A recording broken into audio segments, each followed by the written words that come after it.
ಎಲ್ಲರಿಗೂ ನಮಸ್ಕಾರ. Welcome to Dhanyas vlogs in Kannada. ಎಲ್ಲರೂ ಹೇಗಿದ್ದೀರಾ? ಐ ಹೋಪ್ ಎಲ್ಲರೂ ಚೆನ್ನಾಗಿದ್ದೀರಾ ಅಂತ ಅಂದ್ಕೊಳ್ತೀನಿ.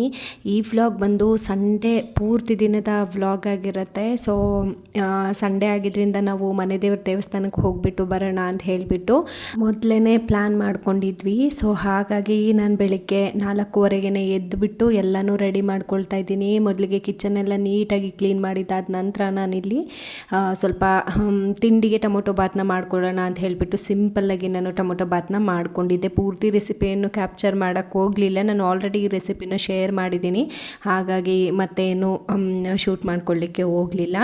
ಸೊ ಟಿಫನಿಗೆ ಟೊಮೊಟೊ ಬಾತೆಲ್ಲ ಮಾಡಿ ಇಟ್ಬಿಟ್ಟು ನೀಟಾಗಿ ಮನೇನ ಒಂದು ಕಡೆಯಿಂದ ಕ್ಲೀನ್ ಮಾಡ್ಕೊಂಡು ಬಿಡೋಣ ಅಂತ ಹೇಳಿಬಿಟ್ಟು ರೆಡಿ ಮಾಡ್ಕೊಳ್ತಾ ಇದ್ದೀನಿ. ನಾಷ್ಟಕ್ಕೆಲ್ಲ ರೆಡಿ ಮಾಡಿ ಪಾತ್ರೆನೆಲ್ಲ ತೊಳೆದು ಇಟ್ಬಿಟ್ಟು ಇವಾಗ ಮನೇನ ನೀಟಾಗಿ ಒಂದು ಕಡೆಯಿಂದ ಮಾಪ್ ಮಾಡ್ಕೊಳ್ಳೋಣ ಅಂತ ಹೇಳಿಬಿಟ್ಟು ಮಾಪ್ ಮಾಡ್ಕೊಳ್ತಾ ಇದ್ದೀನಿ. ನೀಟಾಗಿ ಮನೆಯೆಲ್ಲ ಮಾಪ್ ಮಾಡಿ ಹೊರಗಡೆ ಎಲ್ಲನೂ ತೊಳೆದು ಬಿಟ್ಬಿಟ್ಟು ಚಿನಿಮಗೆ ಸ್ನಾನ ಮಾಡಿಸಿ ಹಸ್ಬೆಂಡ್ನ ರೆಡಿ ಮಾಡಿಸಿ ನಾನು ಹೊರಗಡೆಗೆ ರಂಗೋಲಿ ಬಿಟ್ಬಿಟ್ಟು ಧೂಪ ಹಾಕೋಣ ಅಂತ ಹೇಳಿಬಿಟ್ಟು ರೆಡಿ ಮಾಡ್ಕೊಳ್ತಾ ಇದ್ದೀನಿ. ಸುಮಾರು ಟೈಮ್ 6:45 ಅಷ್ಟೊತ್ತಾಗಿದೆ ಟೈಮ್ ಇವಾಗ. ಸೊ ಫಸ್ಟು ಮನೆ ಬಾಗಿಲಿಗೆ ರಂಗೋಲಿನ ಹಾಕಿಬಿಟ್ಟು ಪೂಜೆ ಮಾಡ್ಕೊಂಡು ಬಿಡೋಣ ಅಂತ ಹೇಳಿಬಿಟ್ಟು ರೆಡಿ ಮಾಡ್ತಾ ಇದ್ದೀನಿ.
ಸೊ ನಾನು ಮುಂದೆಗಡೆ ರಂಗೋಲಿನೆಲ್ಲ ಬಿಡಿಸ್ಬಿಟ್ಟು ದೇವ್ರ ಮನೆಯೂ ಕೂಡ ಒಂದು ಸ್ವಲ್ಪ ಕೆಳಗಡೆ ನೀಟಾಗಿ ಕ್ಲೀನ್ ಮಾಡ್ಕೊಂಡ್ಬಿಟ್ಟು ದೇವ್ರ ಪೂಜೆನೂ ಕೂಡ ಮುಗಿಸ್ಕೊಳ್ತಾ ಇದ್ದೀನಿ.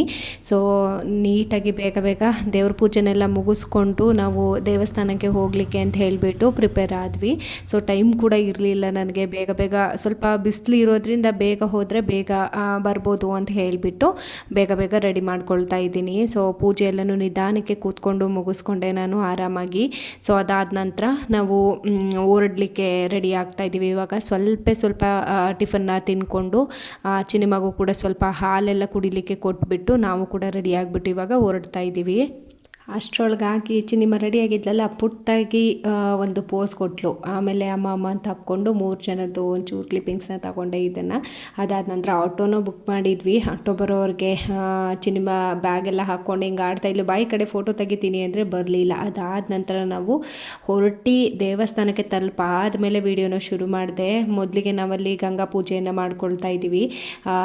ದೇವಸ್ಥಾನಕ್ಕೆ ನಾನು ನಮ್ಮ ಅತ್ತೆ ಮಾವ ಹಸ್ಬೆಂಡು ಮತ್ತು ಚಿನಿಮ 5 ಜನನೂ ಹೋಗಿದ್ವಿ.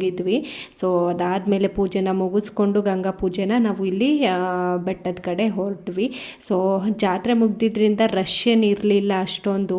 ಆರಾಮಾಗಿ ದರ್ಶನ ಆಯಿತು ಅಂತಲೇ ಹೇಳ್ಬೋದು.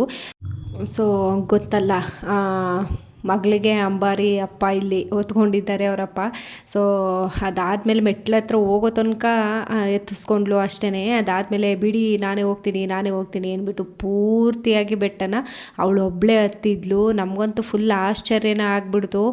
ಎಷ್ಟು ಚಿಕ್ಕವಳು, ಒಂದು 3 ವರ್ಷ 4 ವರ್ಷದ ಮಗು ಅಷ್ಟೊಂದು ಎತ್ತರದ ಬೆಟ್ಟವನ್ನು ಹತ್ತುತ್ತಾಳಲ್ಲ ಒಬ್ಬಳೇ ಅಂದ್ಬಿಟ್ಟು ಆಶ್ಚರ್ಯ ಆಯಿತು ನಮ್ಮೆಲ್ಲರಿಗೂ ಮಾತ್ರ.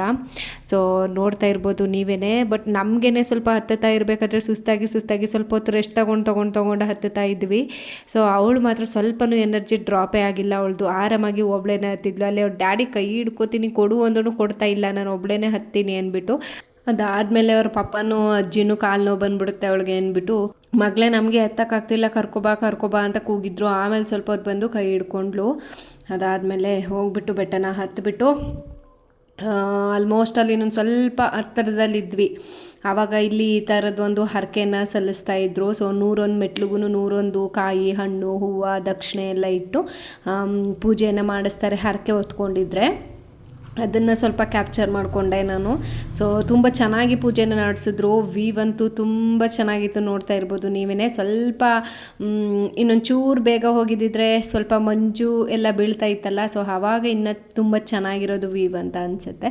ಸೊ ಸ್ವಲ್ಪ ಬಿಸಿಲೇ ಆಗಿಬಿಟ್ಟಿತ್ತು, ಹಾಗಾಗಿ ನಾನೊಂದು ಸ್ವಲ್ಪ ಈ ಕಡೆ ಎಲ್ಲ ಕ್ಲಿಪ್ಪಿಂಗ್ಸ್ನ ತಗೊಂಡೆ. ಸೊ ಇಲ್ಲೇನು ಕಾಣಿಸ್ತಾ ಇದೆಯಲ್ಲ ನದಿ, ಅದು ತ್ರಿವೇಣಿ ಸಂಗಮದಿಂದ ಆಗಿರುವಂತಹ ನದಿ ಇದು, ಮುಡುಕ್ತೊರೆಯಲ್ಲಿ ಇರುವಂಥದ್ದು. ಸೊ ಅದಾದಮೇಲೆ ಅಪ್ಪುಗಂತೂ ಫುಲ್ ಸುಸ್ತು, ನಡೆಯೋಕ್ಕೇ ಆಗ್ತಾಯಿಲ್ಲ ಅವ್ರ ಕೈಲಿ. ಆಮೇಲೆ ನನಗೂ ಕೂಡ ಸಿಕ್ಕಾಪಟ್ಟೆ ಸುಸ್ತಾಗ್ತಾಯಿತ್ತು. ಸೊ ದೇವಸ್ಥಾನನ ಇವಾಗ ಕಟ್ಟಿಸ್ತಾ ಇದ್ದಾರೆ, ಹಾಗಾಗಿ ನೋಡ್ತಾ ಇರ್ಬೋದು ನೀವೇ. ಸ್ವಲ್ಪ ನಾವು ಅಷ್ಟು ಬೇಗ ಹೋಗಿದ್ರು ಕೂಡ ಅಷ್ಟೊಂದು ರಶ್ ಇತ್ತು. ಅದಾದಮೇಲೆ ನಾವು ಕೂಡ ಅರ್ಚನೆಗೆಲ್ಲ ಟಿಕೆಟ್ ಎಲ್ಲ ತೆಗೆಸ್ಕೊಂಡು ಪೂಜೆನೆಲ್ಲ ತೆಗೆಸ್ಕೊಂಡು ಕಾಯೆಲ್ಲ ಒಡೆಸ್ಕೊಂಡು ಕ್ಯೂವಲ್ಲಿ ನಿಂತ್ಕೊಂಡ್ವಿ. ಸೊ ನೋಡಿದರೆ ಕ್ಯೂ ಇಷ್ಟುದ್ದ ಇದೆ, ಬಿಸಿಲಂತೂ ಸುಡ್ತಾ ಇತ್ತು ಸಿಕ್ಕಾಬಟ್ಟೆ. ಸೊ ಅದಾದಮೇಲೆ ಇನ್ನೇನು ಮಾಡೋಕ್ಕಾಗತ್ತೆ ಅಂದ್ಬಿಟ್ಟು ನಿಂತ್ಕೊಂಡು ನಿಧಾನಕ್ಕೆ ದರ್ಶನ ಮಾಡ್ಕೊಂಡು ಬಂದ್ವಿ. ಇನ್ನು ಮುಡುಕ್ತೊರೆ ಮಲ್ಲಿಕಾರ್ಜುನ ಸ್ವಾಮಿ ದೇವಸ್ಥಾನದಲ್ಲಿ ಪೂಜೆ ಮಾಡಿಸಿದ್ದಾದ ನಂತರ ಮಾರಮ್ಮ ತಾಯಿ ದೇವಸ್ಥಾನ ಕೂಡ ಇದೆ ಹಿಂದೆಗಡೆ. ಸೊ ಅಲ್ಲಿಗೆ ಹೋಗ್ಬಿಟ್ಟು ಪೂಜೆನ ಮಾಡಿಸ್ಕೊಂಡು ಬರೋಣ ಅಂತ ಹೇಳಿಬಿಟ್ಟು ಬಂದ್ವಿ. ಅಲ್ಲಿ ಈ ಥರದ್ದು ಒಂದು ನೃತ್ಯ ನಡೀತಾ ಇತ್ತು. ಈ ಥರ ಎಲ್ಲ ನೋಡೋಕ್ಕೆ ಸಿಗೋದು ಅಪರೂಪ ಅಂತ ಅಂದ್ಕೊಳ್ತೀನಿ. ಇವಾಗ ಯಾರು ಈ ಥರ ವೇಷನ ಹಾಕ್ಕೊಂಡು ದೇವ್ರದ್ದು ನೃತ್ಯ ಎಲ್ಲ ಮಾಡೋವಂಥದ್ದು ತುಂಬಾ ಅಪರೂಪ ಅಂತ ಹೇಳ್ಬೋದು. ಸೊ ಹಾಗಾಗಿ ಸಿಗ್ತಾಯಿಲ್ಲ ಅಂದ್ಬಿಟ್ಟು ನಾವು ಸ್ವಲ್ಪ ಹೊತ್ತು ಅಲ್ಲೇ ನಿಂತ್ಕೊಂಡು ನೋಡಿಕೊಂಡು ಆರಾಮಾಗಿ ಸ್ವಲ್ಪ ನಾನು ಕೂಡ ವಿಡಿಯೋನ ಕ್ಯಾಪ್ಚರ್ ಮಾಡಿಕೊಂಡೆ. ಸೊ ಇಷ್ಟೇ, ಇದು ಮುಗಿಸ್ಕೊಂಡು ನಾವು ಮನೆಗೆ ಬಂದಾಗ ಸುಮಾರು 4:30 ಆಗಿತ್ತು. ತುಂಬ ಸುಸ್ತಾಗಿಬಿಡ್ತು ಅಂದ್ಬಿಟ್ಟು ನಾನು ಕೂಡ ರೆಸ್ಟ್ ಮಾಡೋಕ್ಕೆ ಮಲ್ಕೊಂಡ್ಬಿಟ್ಟಿದ್ದೆ. ಅದಾದಮೇಲೆ ಎದ್ದುಬಿಟ್ಟು ಲೈವ್ನ ಮಾಡಿ ನನ್ನ ಭಾನುವಾರದ ದಿನನ ಮುಗಿಸ್ಬಿಟ್ಟೆ ನಾನು.